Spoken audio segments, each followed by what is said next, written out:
La siguiente cápsula tiene por objetivo conocer algunos conceptos introductorios, que son conceptos que nosotros debiésemos manejar para poder desarrollar la asignatura de entrenamiento de la fuerza, dentro de muchos otros que vamos a ver durante el semestre. Por lo tanto, los tres objetivos que queremos cumplir con esta cápsula, uno es identificar el concepto de la fuerza y el concepto del entrenamiento y el deporte, recordar cuál es la definición de fuerza y qué tipos de fuerza nosotros conocemos, y por último reconocer conceptos asociados al entrenamiento de la fuerza y al control del movimiento. La mecánica define la fuerza como toda acción de un cuerpo o material sobre otro capaz de provocarle cambio en el estado de movimiento o reposo. Como en este caso nosotros vemos una pelota estática, hay una fuerza que se aplica para poder generar este movimiento y que la pelota pueda salir disparada. Mientras más fuerza le apliquemos, más rápido va a salir. Esto lo vamos a ver en una siguiente cápsula cuando hablemos de las leyes de Newton. El ser humano se puede mover o oponerse a distintas cargas externas y adaptarse de esta forma al medio ambiente a través de la capacidad que tiene de generar fuerza a través de la masa muscular. Por lo tanto, desde un punto de vista fisiológico, la fuerza constituye una capacidad neuromotora, concepto importante, esencial, que puede manifestarse de diferentes maneras. Y no solamente como nosotros lo conocemos como este tipo de fuerza, que es fuerza máxima, sino que en todas las actividades que nosotros realizamos y desarrollamos que implican movimiento o un control del movimiento, está involucrada la fuerza. Incluso cuando nos mandan a comprar y tenemos que traer las bolsas del supermercado para la casa. En la mayoría de los gestos deportivos, la fuerza se aplica para acelerar, desacelerar u oponerse a cargas determinadas, ya sean por el propio peso o un implemento externo o la acción de un adversario en el caso de los deportes de combate.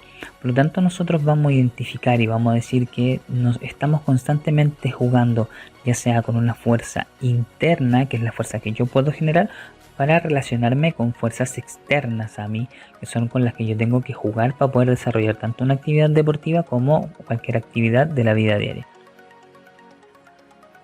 Las definiciones de fuerza entonces que aparecen a partir de esta contextualización son varias.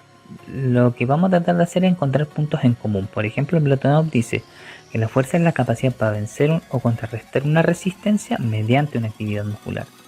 A igual forma, Grosser indica que es una capacidad para superar resistencia o contrarrestarla por medio de la acción muscular. González Vadillo ya nos indica que es una capacidad de producir tensión que tiene nuestro músculo al activarse o, como se entiende habitualmente, de contraerse. Bosco nos entrega una definición un poquito más acabada, que es una capacidad funcional que se expresa por la acción conjunta del sistema nervioso y muscular para generar tensión. La tensión es la forma en la que el sistema neuromuscular produce fuerza.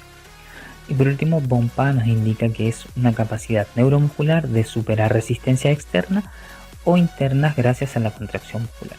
Si nosotros nos fijamos, podemos entender que si bien hay muchas definiciones, la gran mayoría de ellas coinciden en ciertos puntos, que uno es la activación muscular, ¿sí? Ciertamente, y por otro lado la oposición a resistencia. Por lo tanto, podemos resumir todas estas definiciones en que es una capacidad del músculo para ponerse a resistencia, pero no tan solo del músculo, sino que hay autores que fueron súper más precisos en integrar también la acción tanto del músculo como del cerebro, porque no es una acción solo muscular, sino que es una acción neuromuscular. Por lo tanto, todos nuestros movimientos y todo el entrenamiento de la fuerza también va a estar súper comandado por nuestro sistema nervioso. Los conceptos que tenemos que entender para poder entonces, a partir de estas definiciones, comprender el entrenamiento de la fuerza, tanto en el deporte como en cualquier otra actividad, son la fibra muscular, el sarcómero, la motoneurona, qué es contracción, qué tipo de contracciones nosotros conocemos, qué es hipertrofia, concepto muy importante dentro de la preparación física. ¿Es la hiperplasia? ¿Es el mismo que la hipertrofia o será diferente? ¿A qué se refiere el concepto de reclutamiento y el de sincronización? ¿Qué tipos de fuerza tenemos? ¿Qué entendemos por fuerza máxima? ¿Qué entendemos por fuerza relativa? Estos son los conceptos de base que nosotros vamos a necesitar para poder empezar a entender el entrenamiento de la fuerza. Con ello en la parte anterior. La fibra muscular es de lo que está compuesto el músculo. El músculo es una serie de fibras musculares unidas, un paquete muscular. ¿Ya? La Fibra muscular es lo mismo que decir célula muscular. Cuando nosotros hablemos de fibra muscular, lo más probable es que se esté hablando de célula muscular, salvo que estas son así larguitas, estiradas y no redondas como nosotros las conocíamos de estas células del colegio. Y estas miofibrillas van a estar compuestas por un sarcómero, que es lo que nosotros teníamos como segundo concepto.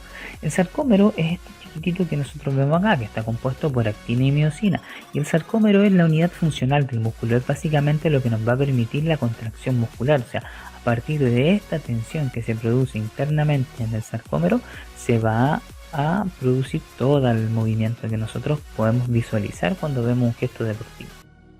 Ahora que nosotros hemos entendido que hay un músculo, que hay unas fibras musculares dentro de este músculo, podemos entender quizá el concepto de hipertrofia. Si supongamos que es un músculo, ¿verdad? Habíamos dicho entonces que dentro del músculo, para que crezca este músculo, tienen que ocurrir ciertas cosas. Entonces, si nosotros tenemos este músculo, ¿cómo hacemos que nuestro músculo crezca? ¿Cómo hacemos que nuestro músculo gane un tamaño? Tenemos dos vías para que este músculo gane tamaño. Recuerden que dentro del músculo estaban las fibras o las células musculares.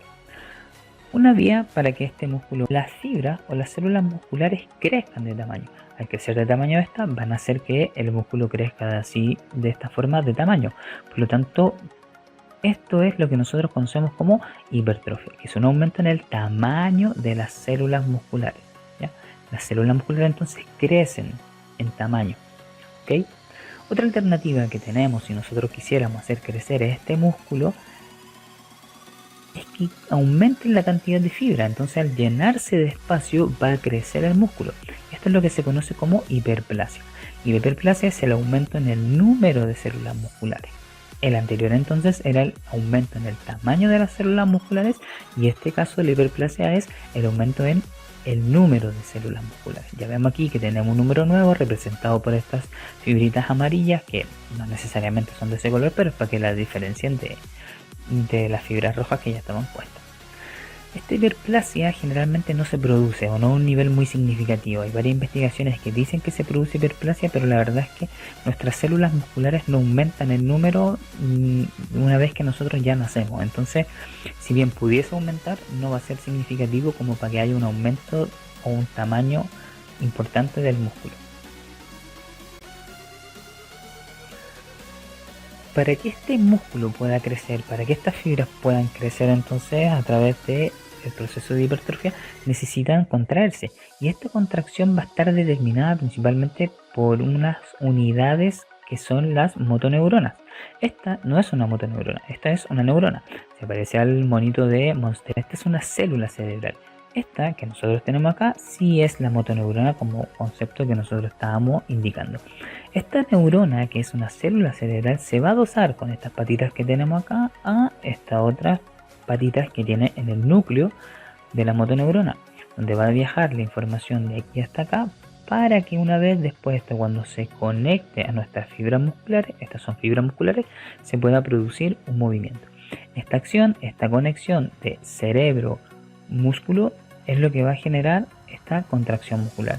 Esta acción de la motoneurona sobre las fibras musculares va a generar la contracción muscular.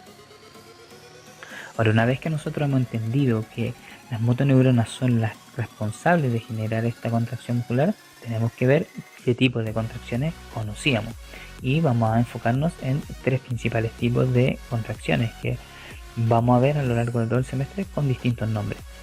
Recordar entonces que nuestros músculos tienen un punto de origen y un punto de inserción. En la medida en que estos puntos de origen e inserción se mantengan estáticos o no se desplacen, vamos a estar hablando de una activación neuromuscular estática, es decir, sin movimiento. Se podría decir tipo de contracción, o mucho mejor y más correcto decirlo como activación neuromuscular.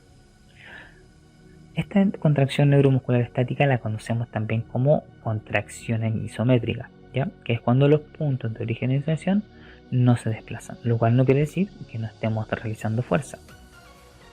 Ahora, si yo quisiera esta mancuerna llevarla hacia arriba, eso querría decir que estos puntos de origen e inserción se estarían acercando, lo cual nosotros lo conocemos como activación neuromuscular dinámica, porque presenta movimiento, pero como se están uniendo los puntos de origen e inserción, o se están acercando, mejor dicho, es una activación neuromuscular, pero al contrario, si yo quisiera aguantar el peso de la mancuerna en una bajada lenta de este peso, porque el peso es mucho mayor de lo que yo puedo soportar, estos puntos de origen e inserción se estarían alejando, lo cual nos daría por resultado una contracción o una activación neuromuscular excéntrica.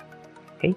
En la medida en que yo aumento la carga que le pongo a mi mano o que le pongo a esta mancuerna, recordemos esta motoneurona adosada a las fibras musculares, yo voy a necesitar que más cantidad de fibras musculares intervengan. ¿Por qué? Porque con una sola yo no soy capaz de levantar el peso, entonces llamo a las demás para que me ayuden y me permitan levantar el peso. Este proceso de llamar más fibras musculares es lo que nosotros conocemos entonces como el concepto de reclutamiento. Ahora, estas fibras musculares, si bien nosotros las estamos llamando, también tienen que actuar de manera coordinada, es decir, de manera sincronizada, lo cual va a significar que, por un lado, yo llamo muchas fibras musculares dependiendo de la carga que estoy haciendo, pero también tienen que actuar de manera coordinada. Y coordinado no quiere decir todas al mismo tiempo, sino que se van alternando dependiendo del tipo de fibra que estemos utilizando. Conceptos que vamos a visualizar o que vamos a ver mucho más adelante. Por último, los distintos tipos de reclutamiento, sincronización, contracción, activación nos van a dar también distintos tipos de fuerza, como la fuerza máxima o la fuerza relativa. Nosotros a grosso modo conocíamos 4 tipos de fuerza, que era la fuerza máxima, la fuerza relativa, la fuerza rápida y la fuerza de resistencia. Estos son los tipos de fuerza y no necesariamente las manifestaciones de esta fuerza. La fuerza máxima es la máxima capacidad que tenemos de generar tensión en una contracción muscular voluntaria, como por ejemplo la levantada de un peso muerto con mucha carga. La fuerza relativa es la fuerza que tengo yo en relación a mi masa corporal. Es decir, en este mismo ejercicio de peso muerto, si ambos personajes estuviesen levantando el mismo peso, el muchacho que es más liviano tiene más fuerza porque relativamente a su peso está levantando más carga. La fuerza rápida es la capacidad de producir la mayor cantidad de fuerza en el menor tiempo posible. Esto lo vemos en deportes que son muy explosivos o de mucha potencia. Y por último, la fuerza de resistencia es la capacidad del organismo de oponerse al cansancio muscular en acciones que sean como por ejemplo en este caso el entrenamiento de musculación tradicional que nosotros conocemos. Estas fotos que ustedes ven acá están en blanco y negro porque estos tipos de fuerza o estos tipos de definiciones son un poquito antiguas. Nosotros vamos a ver conceptos y definiciones mucho más actualizadas en el transcurso de la asignatura. Lo que logramos ver en esta cápsula fue el concepto de fuerza en el contexto del entrenamiento y del deporte. Pudimos definir la fuerza y qué tipo de fuerzas conocíamos hasta este momento. Y por último también conocimos varios conceptos asociados al entrenamiento de la fuerza y del control del movimiento. De todos estos conceptos, ¿cuántos conocíamos? ¿Cuántos nos quedan la duda? Esa es la tarea que tienen que ustedes resolver ahora. Los invito a revisar estos conceptos, a indagar sobre ellos y a resolver las dudas que tengamos en la sesión presencial.